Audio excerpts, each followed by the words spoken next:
So the topic of today's masterclass, as I've already hinted, is this thing here, our smartphones. And most of us carry one of these with us at all times for all kinds of purposes. But our theme today is how these mobile devices have moved to the very heart of journalism today, because they give reporters and journalists of all descriptions professional quality audio and video and photography for their multimedia content, their news reports, their podcasts, their live blogs, their social media posts.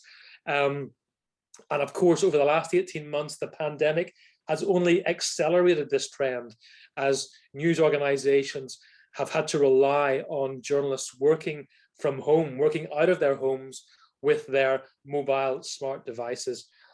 And I think you'll agree with me that those trends, those changes in working practices, they're unlikely to be reversed.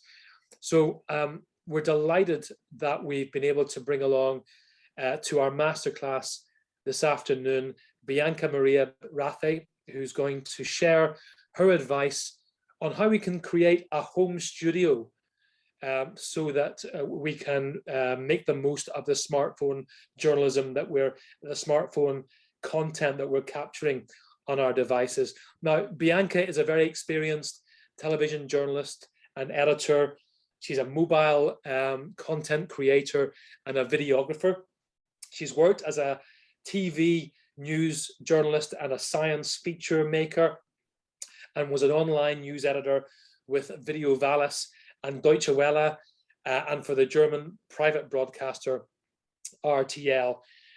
Bianca holds a magister's degree that's equivalent to our master's, our MA in arts in English philology, new history and politics, which she obtained in Berlin and in Dublin. I know some of our friends are joining us from Ireland today.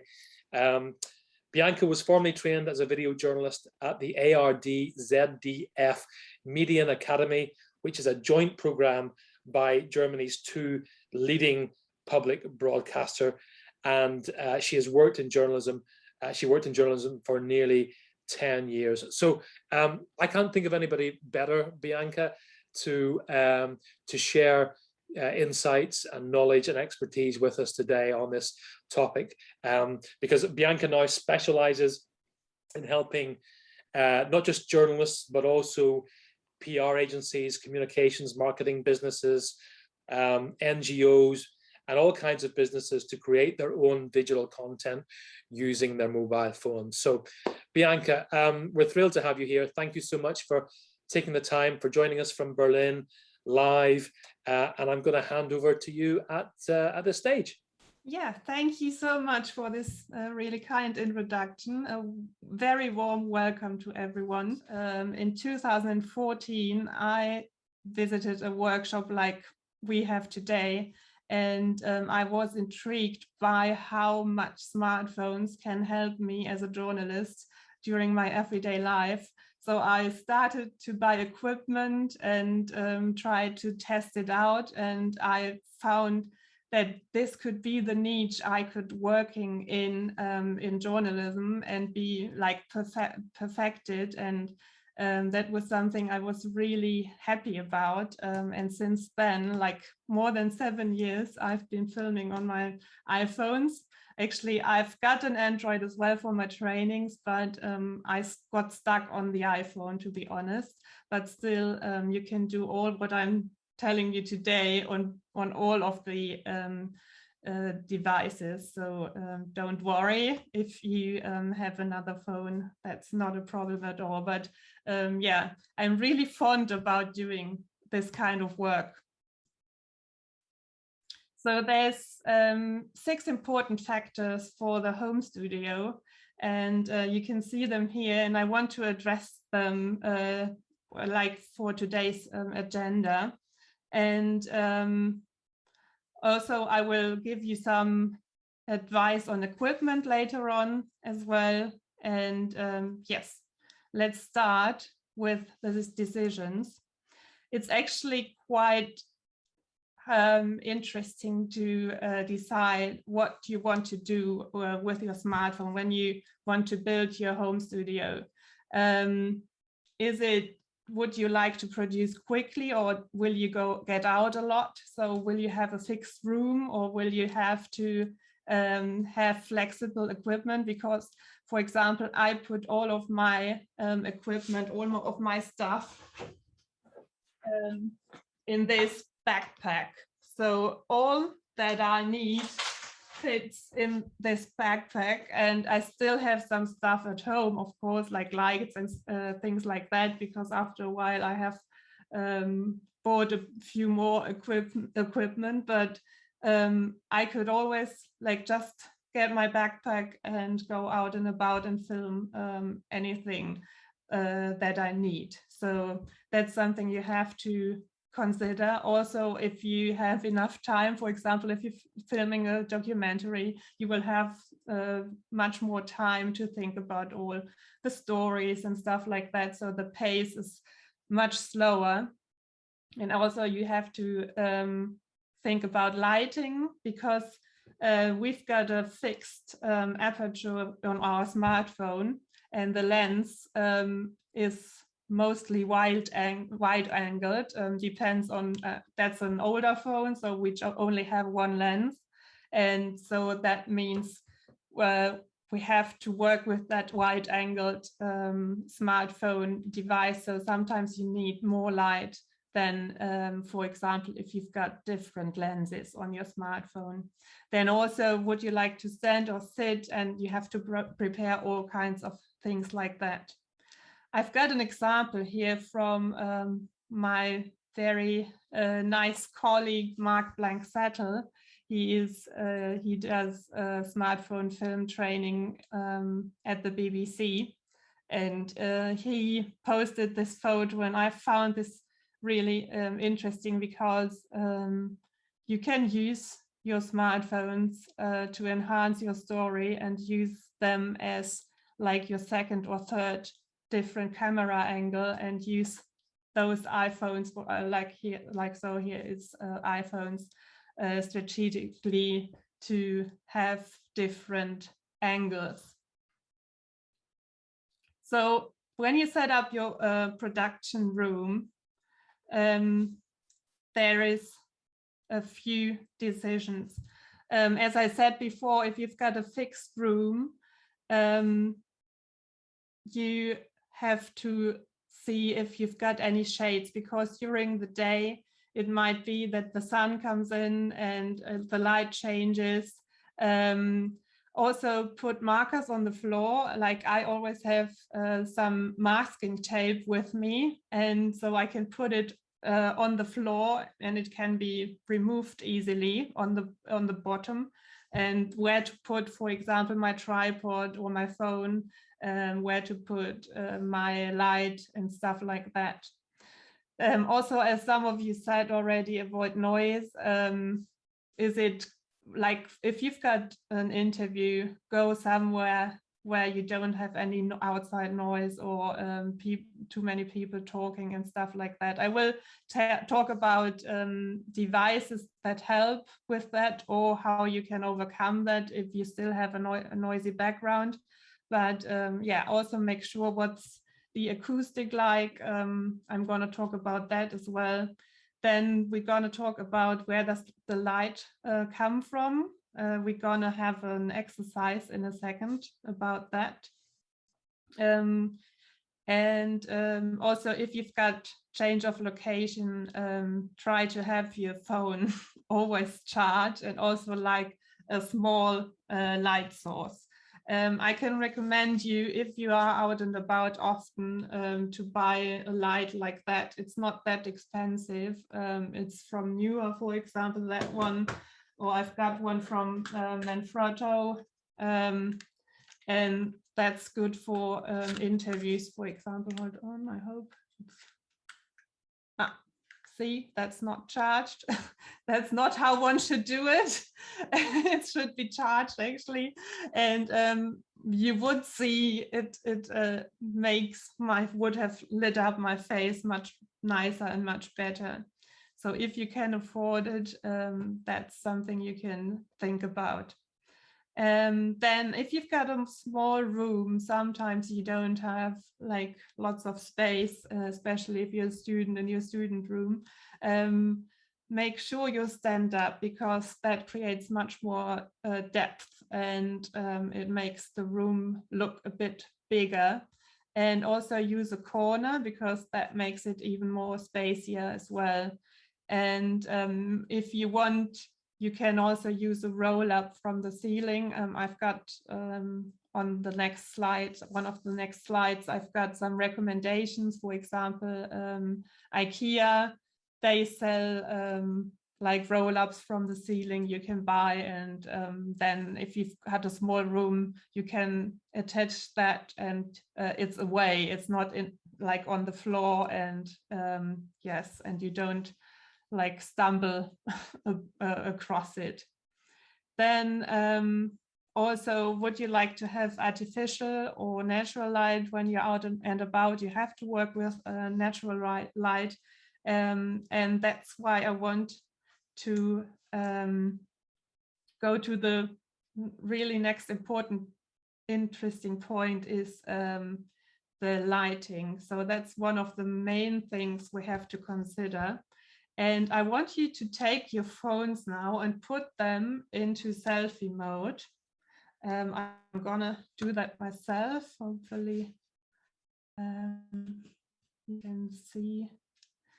And then go into selfie mode and have a look at your face and turn around 360 degrees in your room and have a look what happens to your face. Maybe you can tell me what happens there when you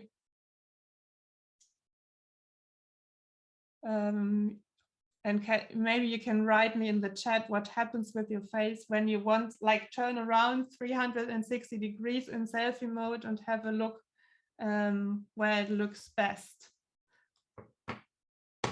and what you can say about that. Well, when I do it, Bianca, it looks best when I'm facing a light source. So my window is just behind my computer here. So and that's, whereas if I go anywhere else, I'm getting shadow. Yeah, the light's just casting shadow if I move around. Yeah, perfect. So the different lights, different shadows, that's what others say as well. If I eventually get a shadow, why doesn't the iPhone have a button to adjust the white balance while I'm doing this? Yeah, that's something I'm going to talk about it later on, how we can address that or how we can overcome that. But actually the iPhone, or like every smartphone, tries to get the best out of the setting they have. And that's why you get like a mix between the lighter and the darker areas. But I'm going to talk about that later on a bit more, so that you know about that. Change the different shadows, yeah, and the angles. Hold on, I have to move the chat to see it. The angles of this face seem to change, yeah. So that can be an exercise you can do before you film, even before you film somebody else, and see when is your face evenly lit, when don't you get any shadows underneath, for example, your eyes, especially when you're outside and the sun is high up. Maybe go into somewhere some shadow so that you don't have any shadow in your face anymore. We want to have an evenly soft lit face so that we can see your eyes. We always want to see the eyes. That's the main focus of our filming, and that's where we want to look at. And if you've got a bit of a sparkle in your eyes, that's where we want to look at. And that's why it's mostly best to face the window, as Ian already said. And if you want the light to be a bit nicer, you should I have problem of the screen reflecting on my glasses. Yeah, I'm going to talk about that later on as well. And it could, hold on, I'm not sure why my mouse isn't moving. Yeah, with the glasses, I'm going to talk about that later on as well. Yeah, so you have seen this exercise helps me a lot as well to see, okay, where's the nicest light in a room. Sometimes there's two windows and it's nicer to face the one or the other. And you will see, I think you'll get a feel how it looks much nicer and how it looks better. So I'm a big fan of natural lighting, of daylight filming, but it unfortunately has a few downsides as well. Yeah, as I said before already, both eyes should catch the light when you're outside. Highlights on your cheeks or forehead and in your eyes. So that's the triangle we want to light. And if you can use soft shadows, so if you can buy a diffuser, for example, there's some paper or there's some really cheap curtains that you can buy at IKEA as well. They cost around about like €5, I think, or €7. And if they make the light a bit softer, that's nicer on your skin. And look for the natural light where you can like really see, okay. And try to turn off the ceiling light, because otherwise you've got dark shadows underneath your eyes. Cloudy days are the best for filming, obviously, because you don't have any light changes during the day because of the sun, but you can like try to avoid that when you when you use curtains or stuff like that.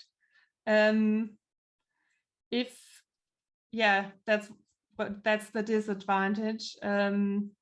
At night you might still need any artificial light, and also if you've got like only one small lens, the lens needs lots of light to focus well.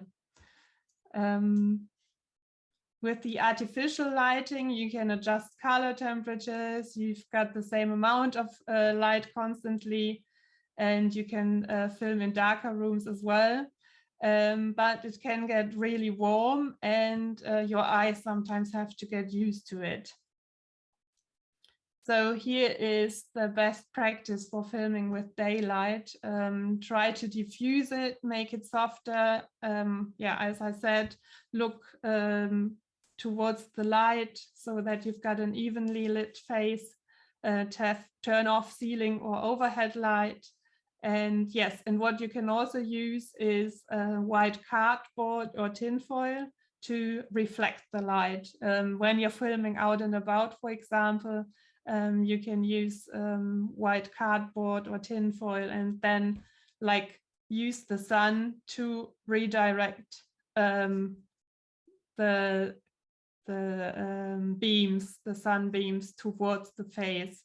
So that needs a bit of practice, but you will find like the way, the angle, so that you have put it underneath your chin, and then you can reflect the light so that you've got an evenly lit face.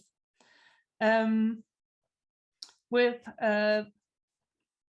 those of you, I'm going to talk about the temperature.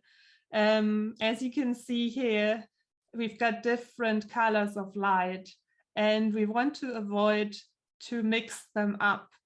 So if we've got like a cloudy day or daylight, we've got bluer light, but if we've got light bulbs, they are a bit warmer and they are more yellowish.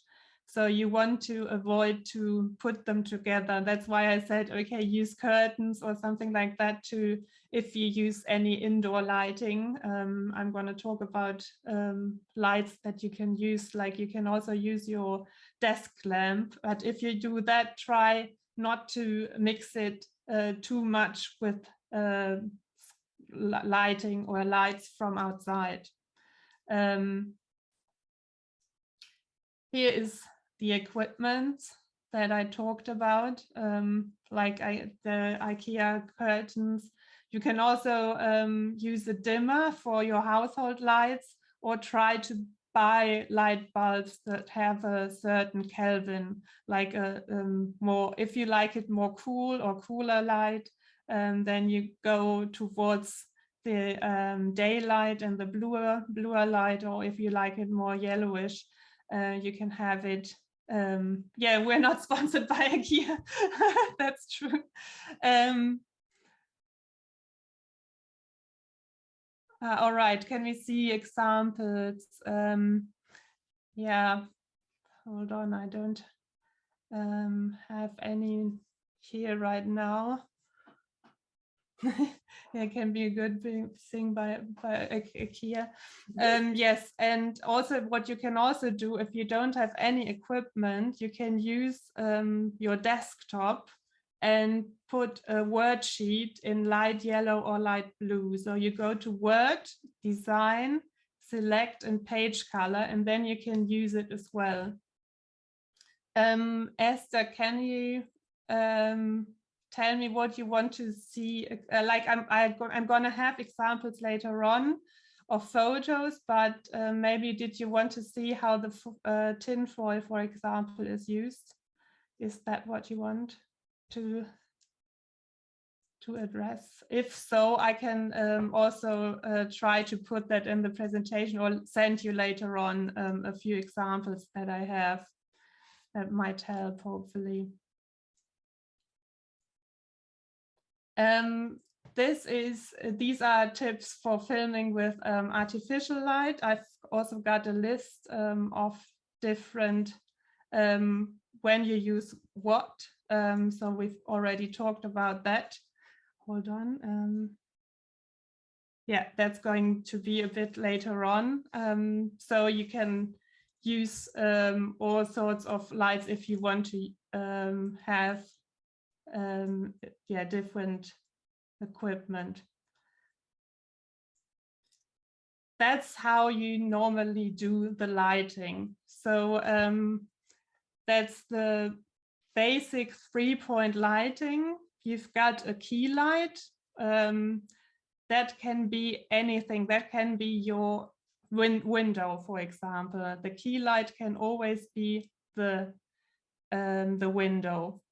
That is placed either 45 degrees angle towards you, and then you use on the other side, on the opposite side, 45-degree angle, you use the fill light, and that could be, for example, the cardboard or anything like that, or you use a lamp on your desk that should be a bit less bright, and so 50% of what you have in your key light. So that's something that's on the opposite.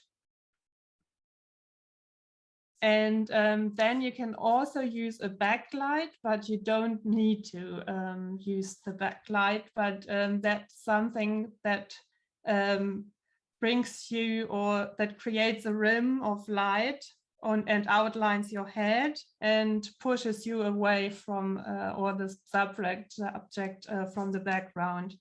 So if you've got glasses, you should always look where the light comes from and where the light hits your glasses. And then you can use a black cardboard to hide those beams and angle of lights that comes in towards your glasses. And you can use a black cardboard or a black blanket and to blind out that light that is coming from beneath that light. So you've still got your window light on top, and underneath that you take, for example, a black cardboard or black cloth or anything that blocks out the light that reflects on your glasses. I hope that helps a bit. If you don't have any, like if you're not inside and you don't have any like window or cardboard, you have to make sure that the light comes from above and a bit angled. So make sure your light comes more from above, and so that it doesn't reflect on your glasses. That's something you can do, for example. Or if you've got shades, you can like turn up the shades until they get to the rim of where the light reflects. I hope that's, yeah, that's interesting.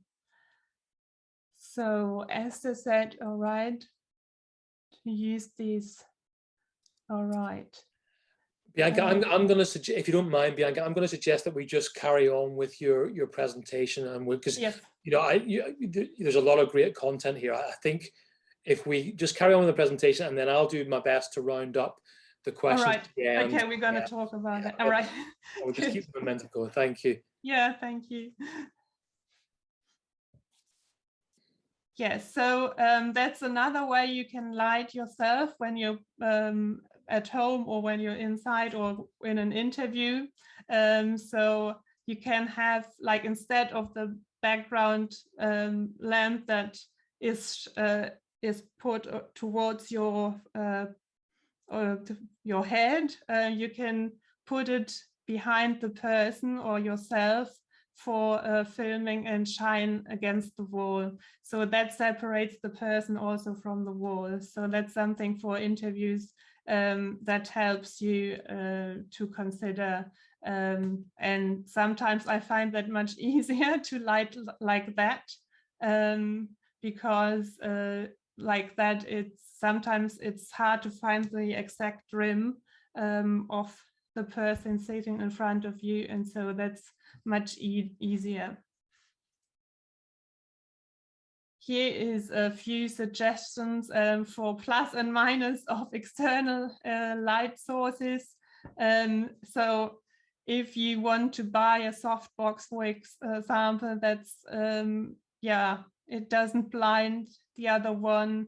Sometimes yeah, it's, if you use like these smaller lights, they are really bright in your face, so make sure they are dimmable, like that one here. You can like dim it a bit, so that might be a good idea. And sometimes it comes with a cable, so it has a fixed color temperature and is not as strong and can be wobbly as well. But still, if you want to start, there's some decent priced soft boxes on the market on Amazon.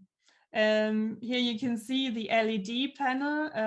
I actually like that very much when I'm out and about, because I can just use it with a battery. I don't need any cables with me, and it stays cool, and it's also good to light really big areas. But it's mostly heavier and can also make harsh light on your subject. And yes, then the ring light. I think most of us know the ring light from yeah, Instagram. You are evenly lit, and you can also attach a smartphone or camera in between, but it's sometimes difficult for people with glasses. And yeah, you can see also, that's a matter of taste, I guess. You can see the round little light in the pupil. That's something I don't like that much. Yeah.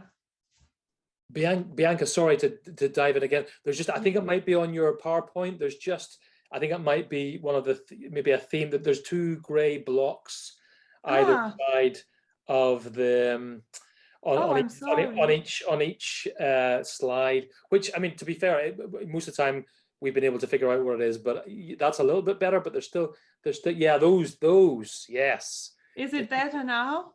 Well, they're still there. You're moving them around, but they're still there. So I don't know if you can take them off completely or that. Yes, that's better.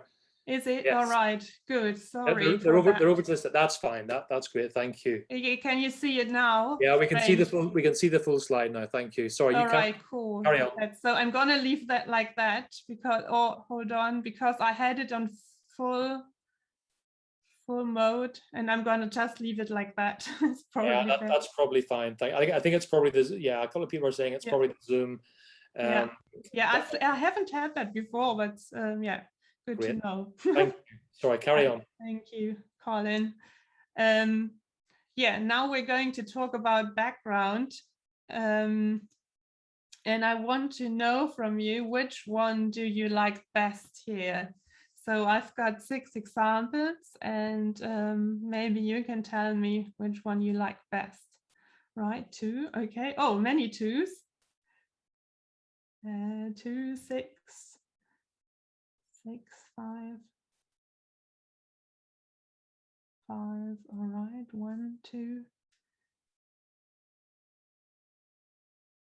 All right, so we've got actually all of them. So that means you can see it's also a matter of taste. I'm going to talk about what I think about the different examples, or why I chose them.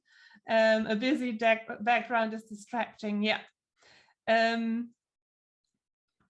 Actually, this one is by a moderator, a German moderator, and she shared that on LinkedIn, and I found it really interesting because she talked to someone who told her she should change her background a bit. Like, she changed the color of the wall and also exchanged the plant through a lamp. So that's something that made it different. And so it completely depends on what one wants to present. 6 is formal, 1 is homey. Yes. So, and that's something you have to think about. So what is it you really want to people to think about you? If you're presenting news, maybe you need like a really clean background. Sometimes it's even better to use, for example, a background that you have maybe recorded before and then put it in the background. If you're doing a Zoom call or something like that on Skype, you can also put a different background in. It might be a bit better if you use a green screen, but that can be also a bit tricky sometimes, because in the background, then if the photo doesn't work, that can be a bit glitchy as well. So I prefer to have like a real setup in the back, and lots of you said 2, and that's interesting because I find the color really strong, and I think you have to like the color. So that's also something. Okay, is the color that you use in the background, does it really support what you're saying? Is it really good for your business, and does it really convey what you want to talk to others? So but it's a clean background, and yeah, so you can really see. Here's a different example. Many of you said 3 looks natural, so that's on the left-hand side. What I find a bit hard there is that she is really close to the background. So if you want to avoid shadow in the background, try to go away from the wall a few steps. So if you're doing the lighting, as I said before, you either need the rim in the background, or you put a light in your back, or if you only have one light, for example, your window or any other light you're using, step away from the wall as much as you can. So if you want a white background, so that you don't have any shadow in the back, that's what the other guys on the right-hand side do, for example. So we've got a real nice white background. This one is a completely natural lighting. they only work here with what they have with the iPhone and the shades in the background. And you can see they also use here, it's a bit more noisy. It's an office background. And so you can see they using this lamp. It's a yellow lamp and it creates a yellow warm light. So I think that was on purpose because they wanted to feel a bit more homey.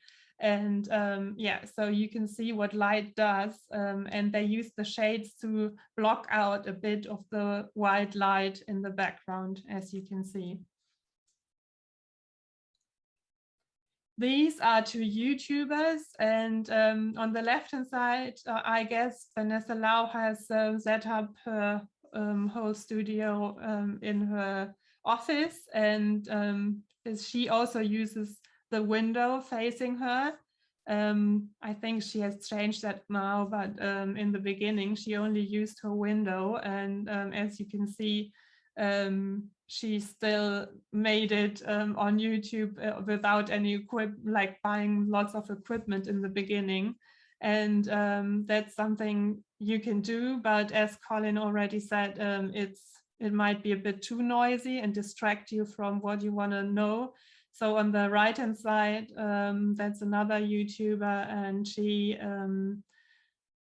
uses a bit of a different setting, and you can also see she uses this lamp, office lamp, as a practical light. That's something you can always do, like use a practical light to make your picture or like the whole setting a bit more, it gives a bit of as I do, for example, in the background, it makes it a bit nicer, and I think I like it much better when you've got a bit more light, or when you play with the light. But it's something you have to check and see if the light bulb and stuff really works. So that's something that's quite interesting to do, for example. And also you can use a whiteboard to address things and write on it. That might be also an option. And you can see both videos are pretty wide angle, so you can use your smartphone for that. That's something you can easily use. This is also a YouTuber, I didn't put down the source here, and she actually photographed her, she uses a photograph of her it's a living room, and puts it in the background every time she does a live or something like that. So that's the option I was talking about. But you can see on her hair, the rim, it's not cut out that perfectly, but if you can live with that, that's something you can do as well. And here, this is actually the lighting I was talking about before, that they put the light in the background behind that person, in front of a black wall or a black paper wall. And so you can see they also put up the light, the softbox, really high. So the angles, you can see a bit of light in his glasses, but it's actually quite nicely made. And you can have a look on wisdia.com. They have put down the setup, but it's pretty similar to what I have told you already. And here is a bit of equipment you can buy. It's not the cheapest, as you can see, unfortunately, but for example, the Elgato green screen is really, really worth its money. It works perfectly, and you can like put it up and it stays like that. And then if you want to put it away again, you just put it down again, and it's only a box that is easily dragged around. Yes, so this is the electric block out roller blind from the ceiling I was talking about from IKEA. Then we've got this Aperture film light with a full color control. sometimes you see practical lights with different colors, and that's something like that. You've got different colors you can use there as well. And yes, and if you want to use some cloth, you can buy a frame, but you don't need to, of course. That's something, if you know you're going to film a lot, that's going something. Yes, we're going, I hope that's enough about background. Someone was saying she's wearing white on a white wall. Yeah, that makes it harder as well. So she's not like set up. That's what I was saying about it's much nicer if you don't like melt into the background as well. Yes, now I want to set up your smartphone camera with you. If for the video settings. So if you take your smartphone, I'm gonna go there as well with you. I've got the, there we go. So if you go into settings, that button, for all of you who are on Android, and on Android you have to go into your camera mode and then you go to settings, but then you can do the same things that we're going to do now. And we want to set up our camera. So we go to camera.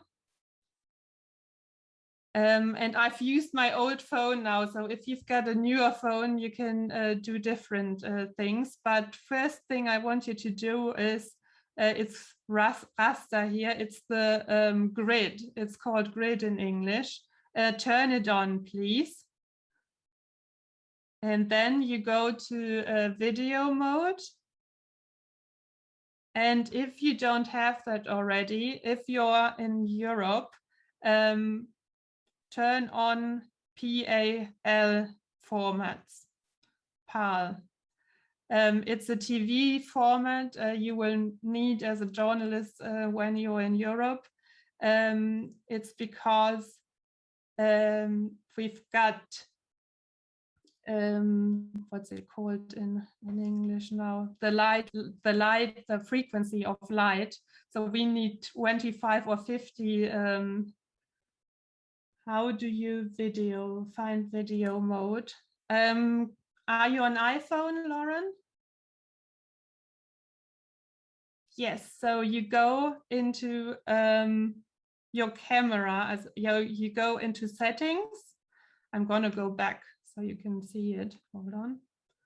So you go into settings onto this wheel, and then you have to scroll down a bit. I don't know why that is. And then go to camera, to the camera icon. And the second bit is video recording, or recording video, record video. I'm not sure in English. It's record video. Record video, yeah, that's what I thought. And I hope you have found it now.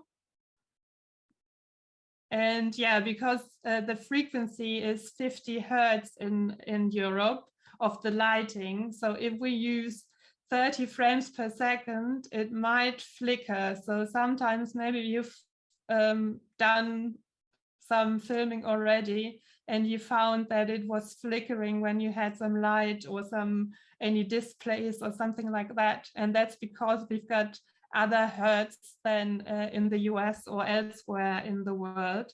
30 frames per second is fine for social media, for example. So if you don't need it for TV, but if you know you're going to move around a lot, if you don't have the PAL option, then you have either you have an older phone or you have to update, because it's been around quite a while already. Or shame you haven't got it, because normally if you upgrade or update your you should have it actually, like so.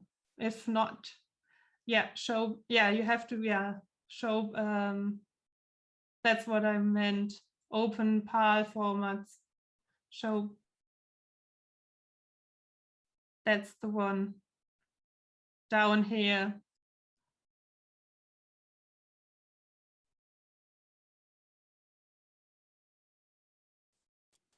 On Android, you have to check.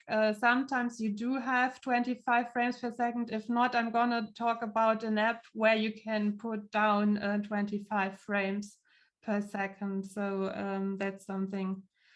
And I would always recommend to use 4K if you've got enough space and enough battery life. So I'm going to show you why. It needs lots more space for sure and consumes the battery, but you can crop in afterwards, and that's much easier for the edit. As you can see here, full HD is much smaller in the quantity of pixels on the screen, and so you can crop in later on in all right, yeah, with Android, you normally do have Ultra HD with 30 frames per second. That's completely fine, especially if you can't change it, but I'm going to show you an app where you can do that. If not, yeah, it's because of the power line frequency. Yeah, that's what I was looking for. And that can produce the flickering, unfortunately. Yeah. Then what I also want you to do is, hold on, you didn't see my presentation now.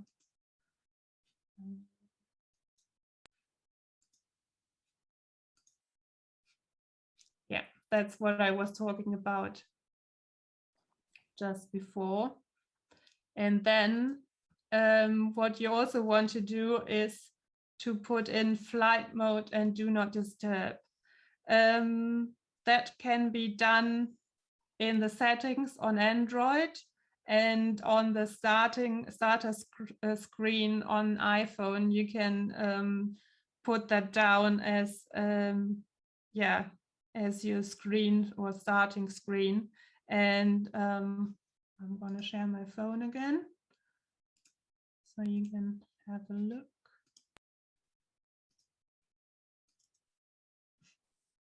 Here we go.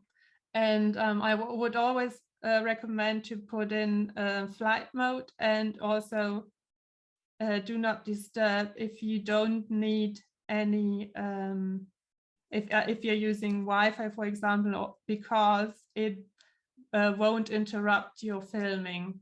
If you don't have flight mode on, someone can interrupt your filming, and then you can't, sometimes you can't redo a take, sometimes you can't redo an interview, and that's really annoying if you don't have the opportunity to do that. So I recommend doing that, and do not disturb is good if you, hold on, if you don't want to have any notifications coming in. That also disrupts your recording, and that's something you really have to do. And it also saves you lots of battery. So if you are short on battery and you know you can't recharge your phone in a while when you're out and about, put in flight mode and do not disturb, because then the apps in the background won't update all the time, and that saves you lots of battery. That's something you can do. We're gonna go back to. Then we were talking about light before as well, and that's that was a question someone posed. Why does the iPhone not find the way, like lighted probably, or why can't you use the white balance, or can you adjust the light? You can actually try to do that in a way that you put the reticle. So if you go into video mode or photo mode even, so that applies to both. I'm gonna show it to you. Like back and forth on my phone, what I mean. So here we go. gonna, yeah, let's do that like that. I hope it's going to work in this setting. I'm gonna have a look. If you put, there's this like square, the reticle, the yellow one.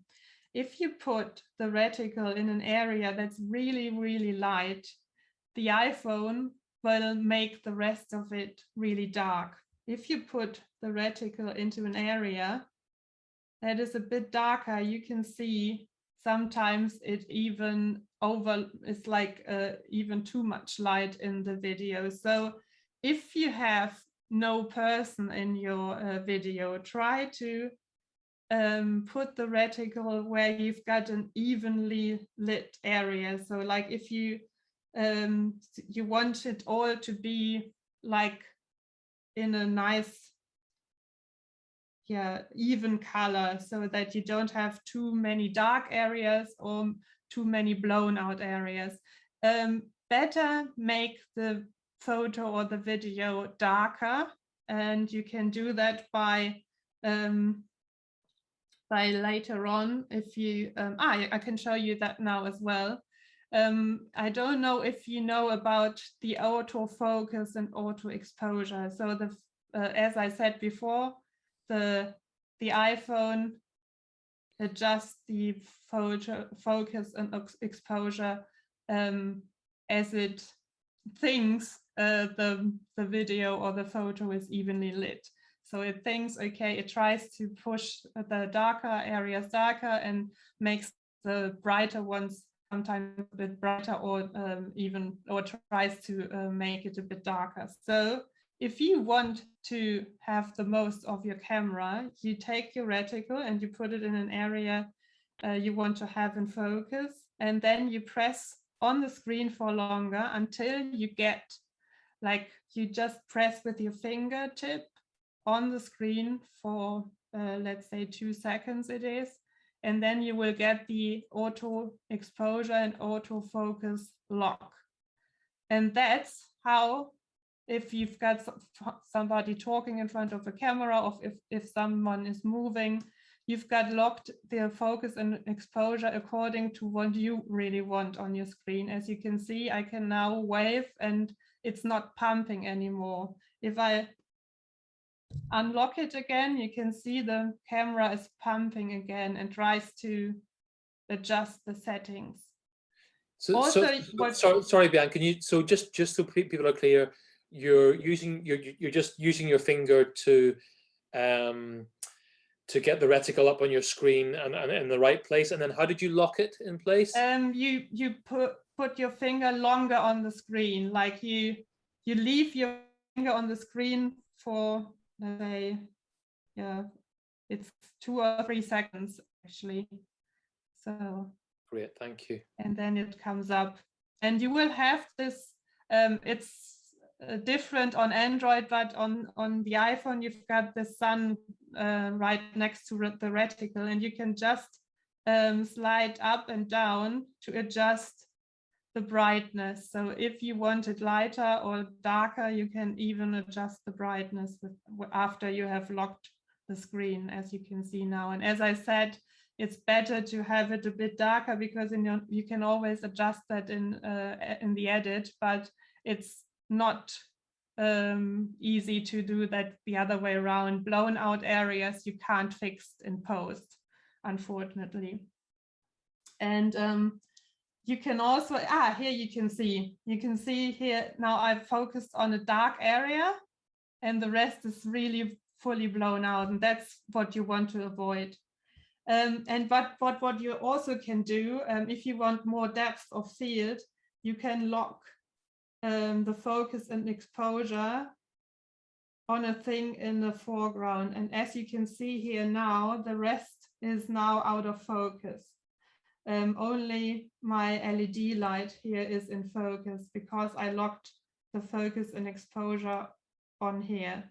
If I want the background to be in focus, I take the reticle in the back where I want the focus to be and lock it there. And now you can see the foreground isn't sharp anymore, isn't in focus anymore. So, and now it's pretty dark. and light, you can slide up and down.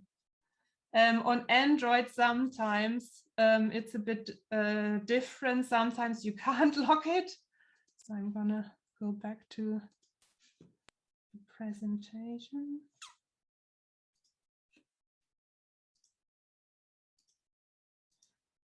Sometimes, unfortunately, you can't lock, but it's on Android, you've got the Pro mode, and they got rid of it for a while, but now it's back, as I've learned.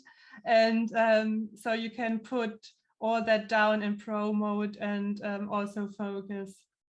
And you have the option to lock focus and exposure as well. Yeah, great.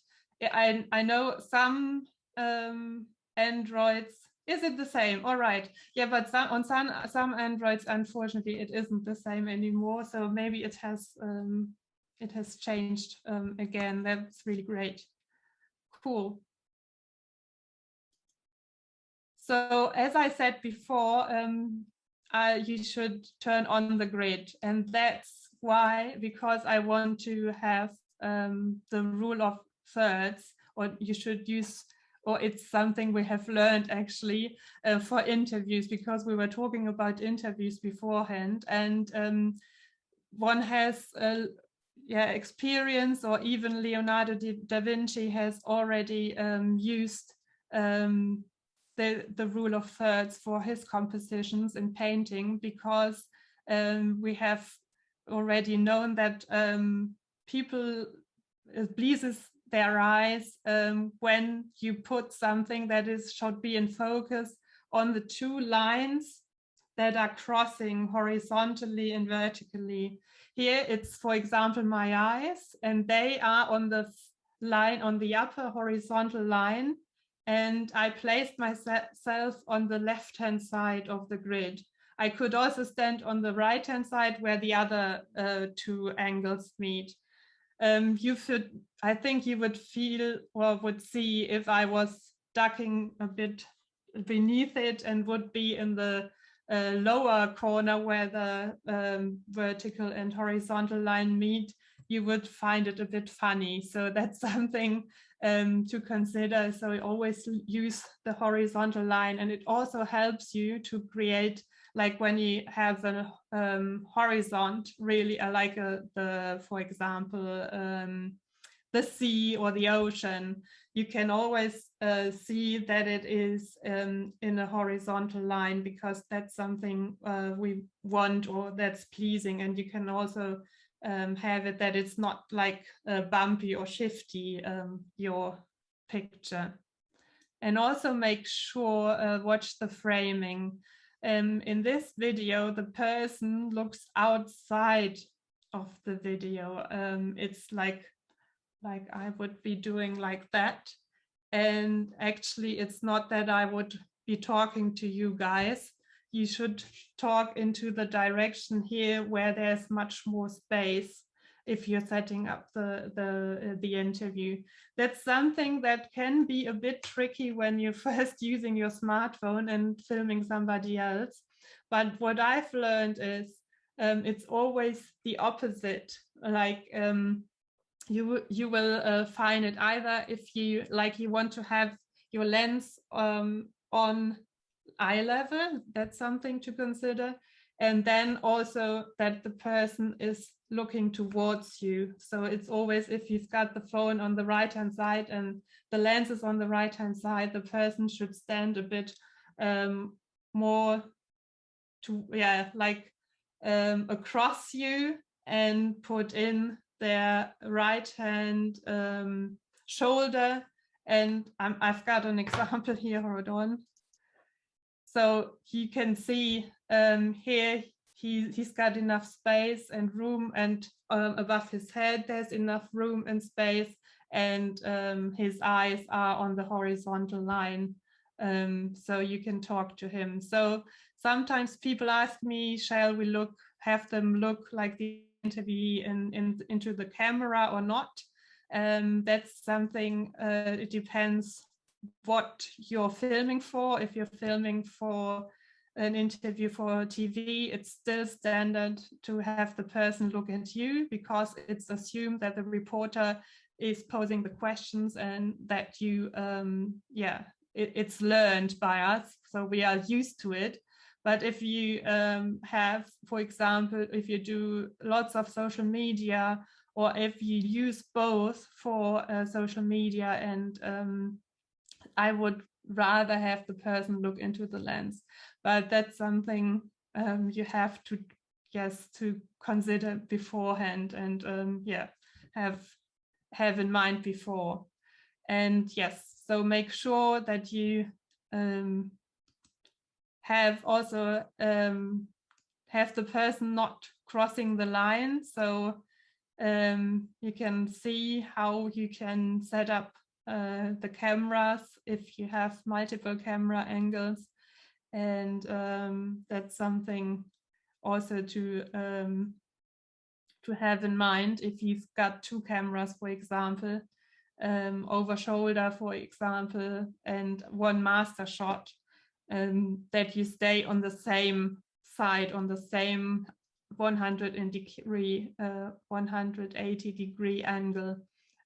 So if you cross the line, sometimes you have that in like movies, to show the villain or something like that. So you want people, or sometimes you want people to react or to disrupt.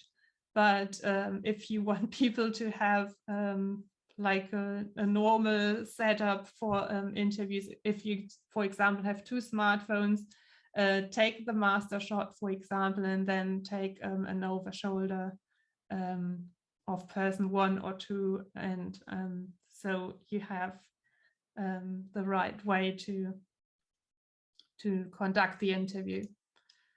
Then, we talked about locking focus.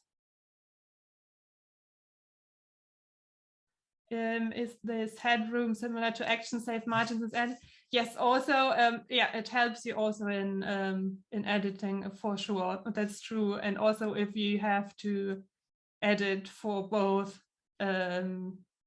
both social media and TV, it helps because of the framing. If you can't, like, what's really important is also no shaky footage. If you don't have anything at all at your hands, you can hold your phone like that. So you put your hand around your phone, and then you take your other hand and try to grab your wrist and push your elbows in, or try to push your elbows in as much as you can towards your body, because that helps you to move about and like left and right.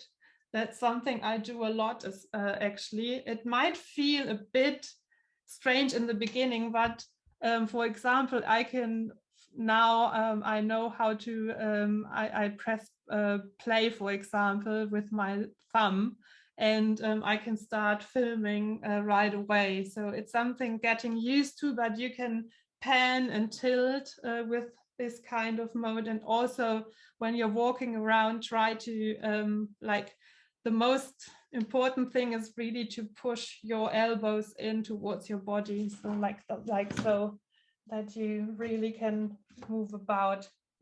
And yeah, so that's something to keep in mind. You can also lean towards a wall or something, or what I've already used is branches in a tree, and then I just put my phone in it, or I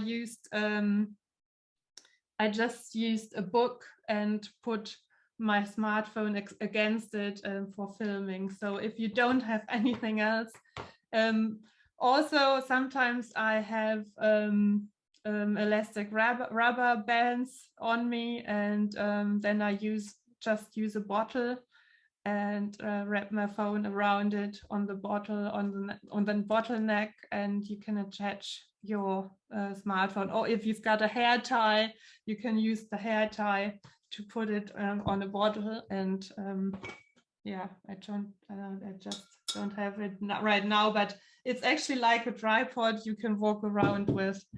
Yeah, I was just talking about the book stack. You can put your smartphone on and stand in front of your cupboard or something. And if you Google DIY tripod for smartphone, there's so many more hacks, like using paper cups or clips and stuff like that. So it's really interesting and nice. Here's a few suggestions if you want to invest in equipment. The Yamaha Tripod Star 61 is really cheap. It's 29 euros, so it should be like, I don't know, 45 pounds or something like that. And it's pretty good, actually. It's lightweight, and it has all that you need. And if you want to start and are on a small budget, that might be something to go for. Then I've got two more tripods that are a bit more expensive. The Manfrotto B3 is the one I use most of the time because it's really light and I can just put it in my backpack because it's so small. It's like that. It's really not that big when you put it into the case, and that's something I can recommend. Also, what you will need is a smartphone clamp. Here is one from Wohutu, and you can like even turn it around, so you can use it horizontally and vertically. That's also something that helps a lot. Then what I really like, I think it's a German brand because it's called Blitzwolf. It's a selfie stick. What I like about that one, it's pretty stable and it's light. You can just put it into your bag, and it also has a remote control. So if you want to take some photos or things like that on the ground, for example, you can get really, really low. And then there's the smartphone grip 7 Oak. It's quite nice because you have a cold shoe on top of it where you can put in your light, like for example, like that one goes in there. Hold on, do I have it? That's not the one.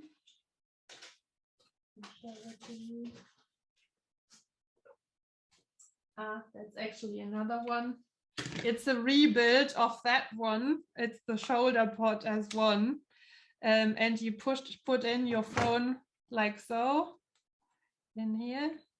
And then you've got like, there's some something you can hold on to, and it's quite heavy, so that makes it more stable as well. And then you've got this what's it called, wristband, and it's also really secure to let your smartphone hang on the wristband, and then you've got your smartphone ready that easily. And the 7 Oak, that's why I put that one up, and because it's quite cheap, has the cold shoe up here as well. That's what unfortunately the shoulder pod is missing. So otherwise that one is recommended by me because it's manufactured in Europe, and I know the manufacturers, they are really doing a great job. So, but the other one is, and it also has it's like Osmo but a manual one. That's a good description to be, that's cool, actually. And here are a few helpful apps. I'm going to show you a few in a second as well. Actually, the one I'm talking about, let's have like the first ones, they are more for live streaming. If you want to use your phone for live streaming, that are the ones you can use. The Camo app, and you can, like with that, you can adjust white balance, you can put in focus, and if you pay for it, you get even more features, but you have yes, it's not just like your inbuilt web camera. So I like to use my phone. It's actually now that I'm using the iPhone 11 Pro Max to film myself here. And it would look completely differently if I wouldn't use that. So these are all apps you can use your smartphone with for when you're doing Zoom and other lives on your phone. Then CapCut is an editing app, so you can fake green screen even with a video. When you have done a recording, you can remove the background and put a different background in. It's computational, so it's not that smooth and it's not as nice as when you do it with a green screen, but it works, and especially when you're doing social media stuff. Then Stream Deck Mobile is actually also quite nice if you don't want to buy the Stream Deck, because the Stream Deck is quite expensive.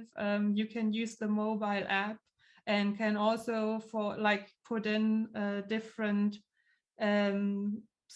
controls, integrations, and the whole Elgato Stream Deck workflow, and it works on Android and iPhone both.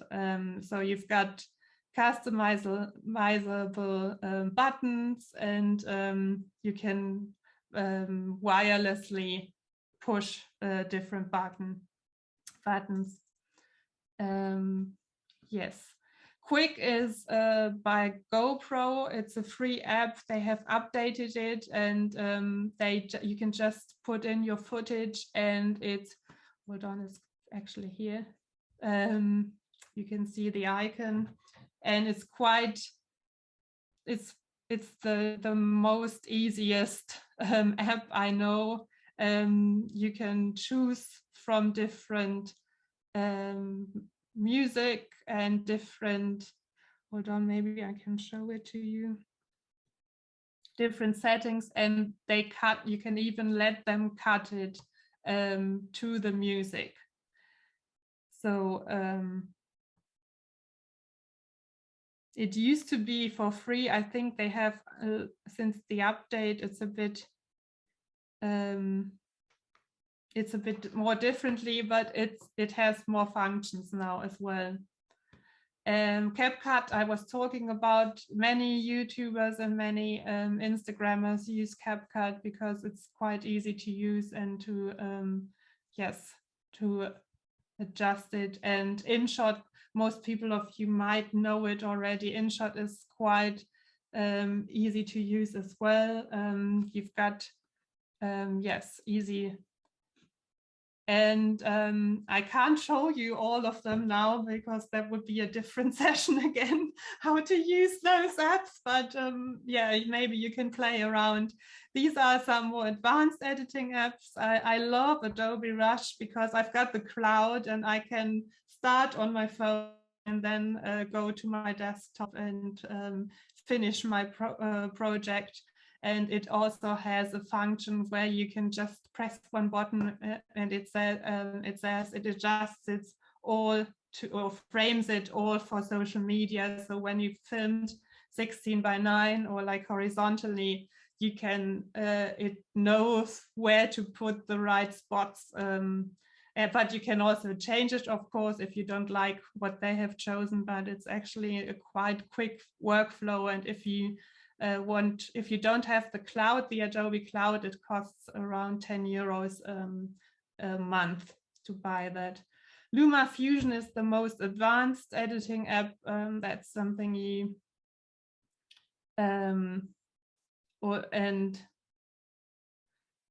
you can also, it's free from Adobe, Ala says. I hope I'm pronouncing it correctly. But it's also, I think it's 1 or 2 projects per month for free, actually. So if you want to use it quite often, it costs 10 euros a month. Yes, or it depends maybe where you are in the world. Maybe it's for free. Maybe that's something. Yeah. LumaFusion is the most advanced. It's comparable to Premiere, and they update it all the time. So you've got so many options and many layers and stuff like that. It's not limited. And I also like KineMaster, but KineMaster you can use with a watermark for free. But if you want all the settings and stuff, it's actually quite a nice app as well. They've got many, like if you want it to be a bit more playful, you've got a bit more text inserts and graphics and stuff like that. And I like the app because it's quite intuitive to use it, and it's easy to learn and adopt. Yeah. Someone was talking about iMovie. Yeah. iMovie is, yeah, is your personal thoughts? Yes, you can also use iMovie for sure, but it hasn't been updated. I think it just was updated, but it hadn't been updated for quite a while. That's why I didn't recommend it anymore, because it felt like Apple was neglecting iMovie a lot. And so we actually thought, like most of my colleagues as well, we were talking about it because we thought, okay, if it wasn't updated, I think, since 2016 or something, or 15. So just recently they did some updates, but still the other apps are more advanced and can still do more. But if you don't want to pay anything, that's true. And it's still good enough. Like iMovie can do all you need actually. And that's something you can use also. And you've got the Apple ecosystem. Yeah, that's true as well. Yeah, you're right. Then I wanted to introduce to you the app that lets you use your phone as if it was a DSLR or like a bigger camera. And you can, with that, it's really nice. You can lock focus, exposure, and white balance like in different areas. Like you can separately lock them, and it's not like together. You can put in all these things and stabilization, and I'm going to show it to you quickly so you can see the interface.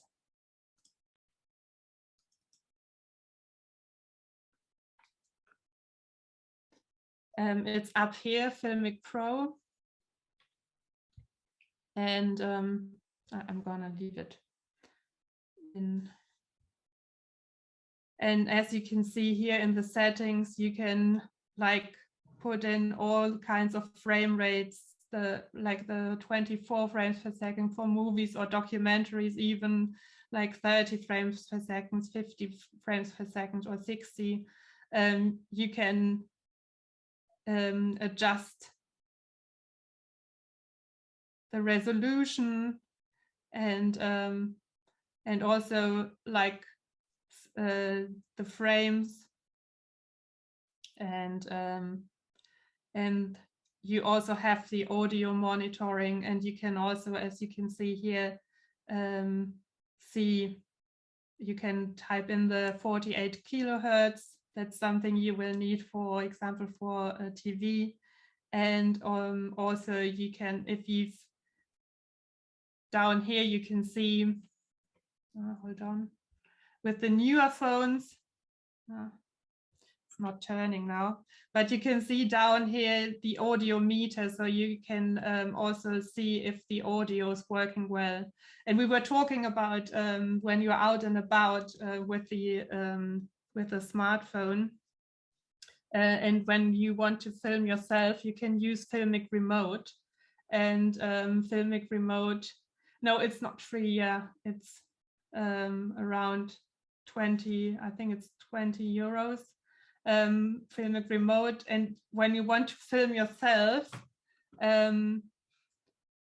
it's, hold on.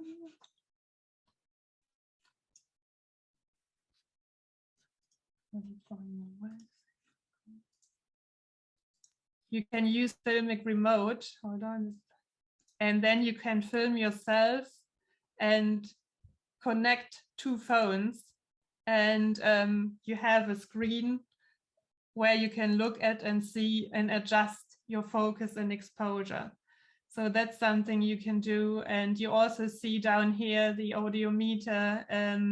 You can see how much battery you have and things like that. And they've, yes, you've got zebra stripes, and you can also film in, what's it called, the mode? In flat mode or in log mode, so you have more advancement in post afterwards. Then what we really need to talk about is audio, and I've got two examples. Do I still have time, Ian, or is it? I can't hear you now, fortunately. Hi, can you hear me now? Yes, now. Yes. So, I mean, we've got another 25 minutes. I'm keen that we keep 15 minutes, maybe. So for questions. So all right. Maybe another 10 minutes, Bianca. Thank you. Okay. Yeah. That will be fine. Yeah, but because audio is such an important part of all of the filming, so I'm gonna leave out my examples here, and we'll. How to avoid reverb and things like that. So that was something people asked me. So something you can do is if you've got apps or like an Android where you can also adjust audio levels, try not to pitch the audio level too high. You can always fix in post if it is too quiet.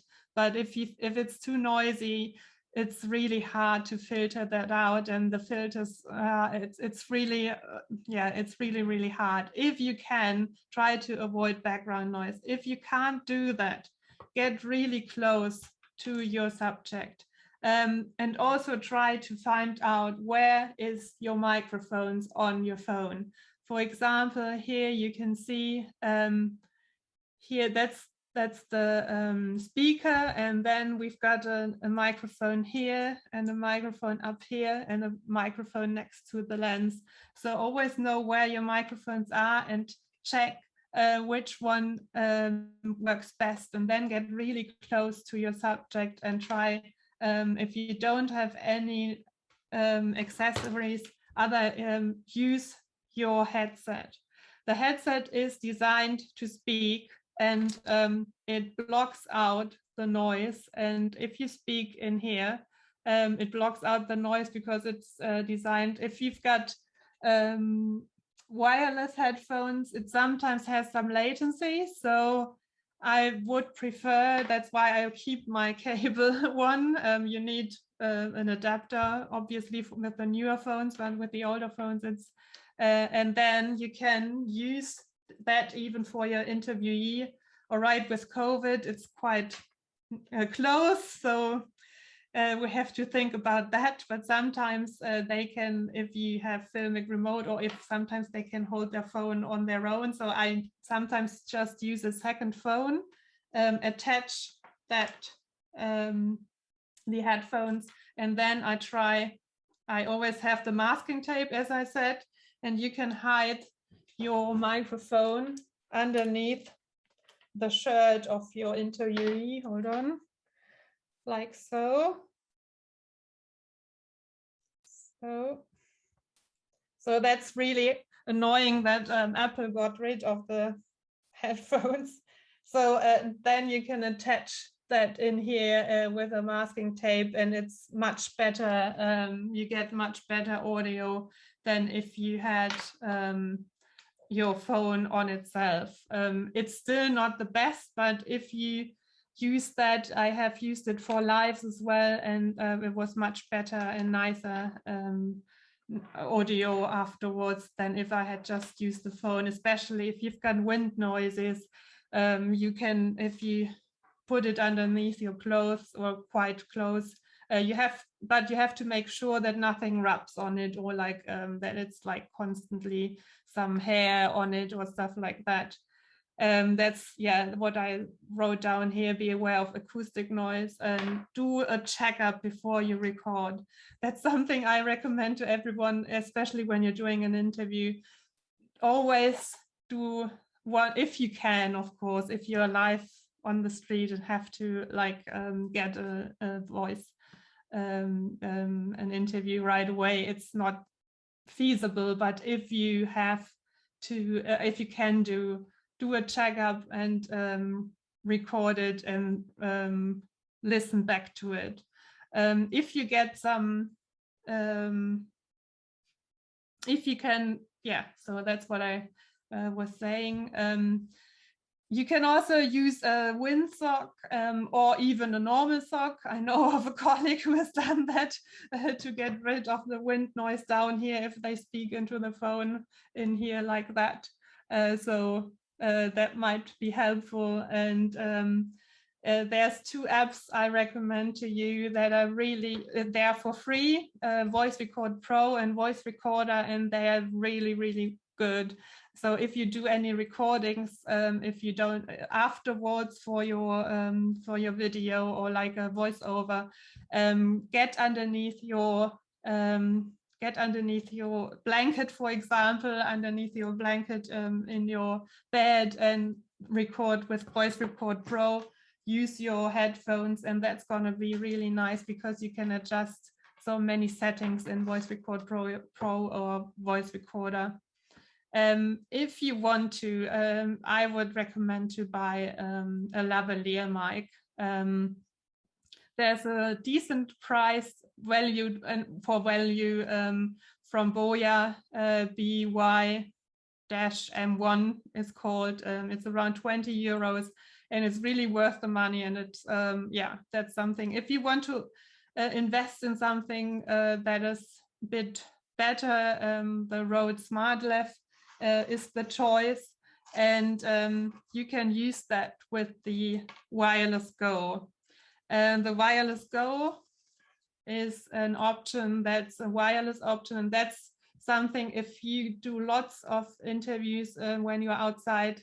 The person that asked me about the noise when they're filming outside, I would recommend you, although it's not that cheap, to buy that one, and you can attach a lavalier mic and you've got the sender, and so it's in times of COVID, and it's Andy says it's well worth the money. It is, and I really love it and use it most of the time. And you can even only use the Wireless Go as a microphone, so you can put it underneath your clothes, so you wouldn't need a SmartLav, the SmartLav or the lavalier.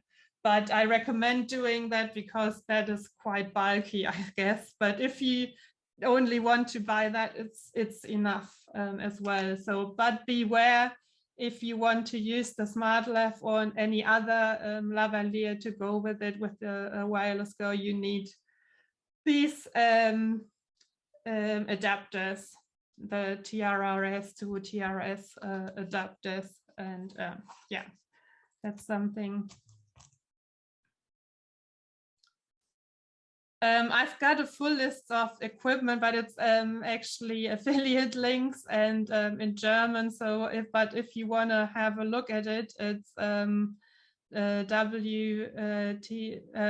on www.sohandy.de/Heimstudio in German.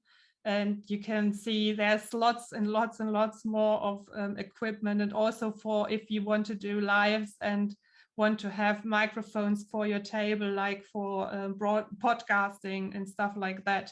If you do podcast, I recommend that you put blankets underneath your audio and or your microphone, and that's also much better. You get much better audio when you do that. That's a recommendation. Yeah. So that's any questions? That's it, and that's a wrap for that's what we were talking about before, and I hope you it was like a quick overview of all that I'm doing, and if you've got some questions, please address me, and please stay in touch, and you can also follow up on questions afterwards if there's something coming up on social media. Bianca, that's phenomenal. You've covered so much ground, and at every single point we could have gone down a rabbit hole and explored and dug deeper. So, you know, you've given us a terrific overview. There was no way we were going to be able to do all of this and do it all comprehensively. So I'm hoping that, you know, everyone's got something from your presentation, and you've given us lots of jumping off points that we can go off and explore ourselves, I think, now. But, you know, we've got 10 minutes or 15 minutes, folks. If you've got questions, or if you know, anything specific, you know, if you can try and be as specific as you can with your questions, so that Bianca is able to answer it, and just into the chat, if that's okay.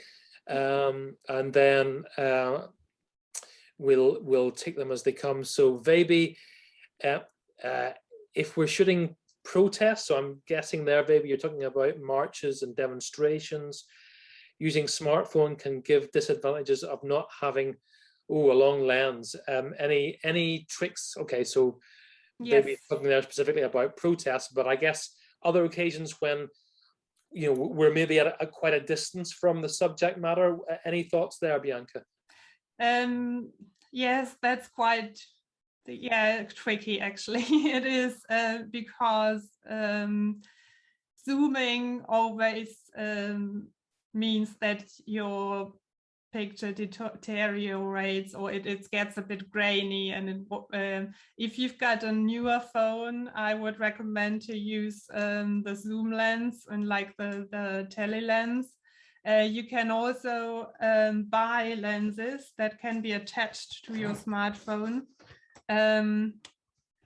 I've got those ones. Unfortunately, they are like exo lens, it's called. It's from Zeiss, and you can like attach it to your phone. Hold on.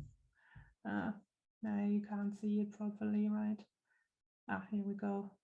And yeah, so that's something you could do, like buy attachment lenses, or you have to get close. That's something I always teach people as well. So it's unfortunately not that much. That's a disadvantage of smartphones for sure, unfortunately. Yeah, zoom with your feet. Yeah, that's and I suppose in terms of the audio, Bianca, I suppose maybe, I guess you can get shotgun mics that will attach to the smartphone as well. Yeah, you can attach them to the phone, and like that, like so, and you can use shotgun mics, and for example, there's the interface, it's called IRIC Pre or IRIC Pro. I'm going to write it in the chat. You can use that. And you can attach any shotgun mic there, and you can also monitor the audio, which is, especially when you're out on a protest, you need good audio sometimes, and then you can check if the audio is working well enough. So yes, cool. And protest shooting, yeah, I can't think of anything else, unfortunately. Yes, that's the shortcoming of smartphones. I hopefully with the advancement, there's gonna be like 5 times or 10 times zoom, like all the Samsung, the newest one. They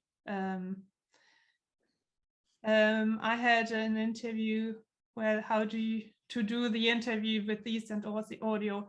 Yes, as I said before, if you don't have any equipment, use the headphones and attach it to your interviewee.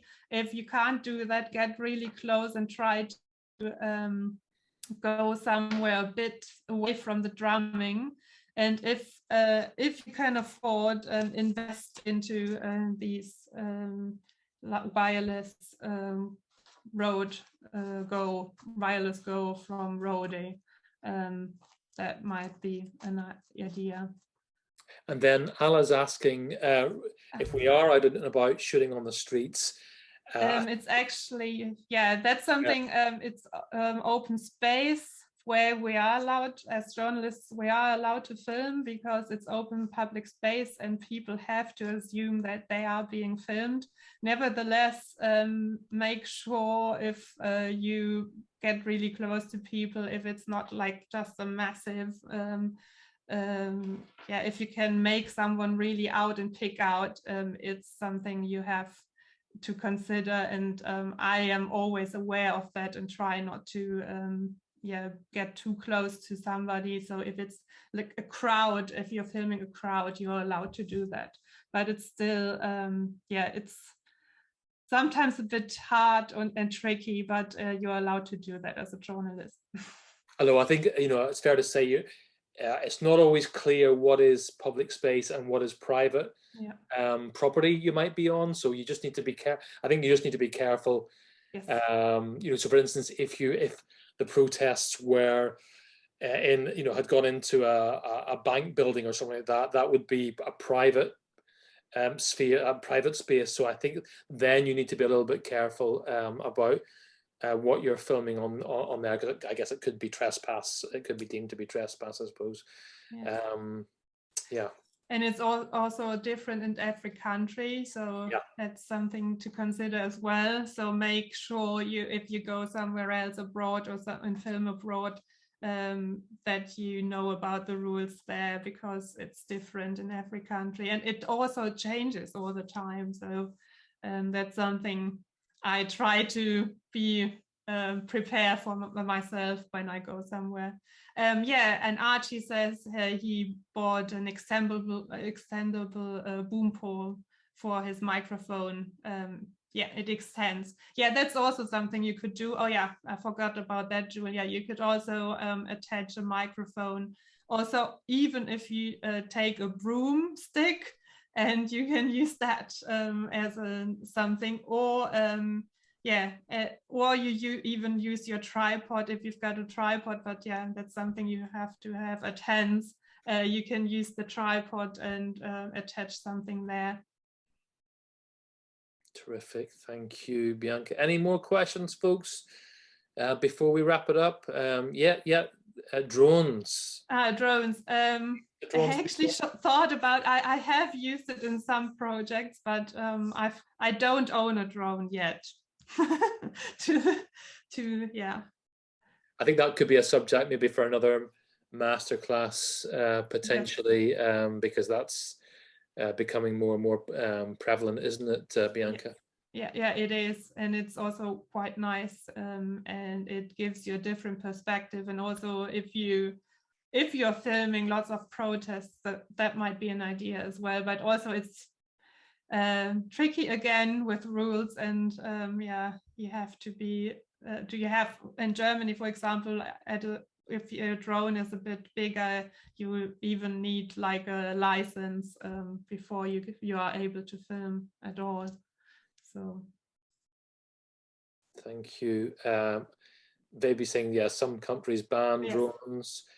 Mahela saying you can't fly drones over people. Yeah, true. At least in the US. So yeah, that's something to be aware of. Oh well, thank you very much, Ala. That's very. Thank you so much. Yeah, thank you. Actually, that's while we're on that topic. If you are able to just answer my little survey there, which gives me and Bianca feedback on today's masterclass, but also gives you an opportunity to tell us what you'd like to us to cover in future masterclasses. That's a great opportunity to do it there on that link that I've just posted. So thank you. Mary's saying the police use drones to police demonstrations. That is true. Mary, I don't know what the legalities are in terms of journalists using them.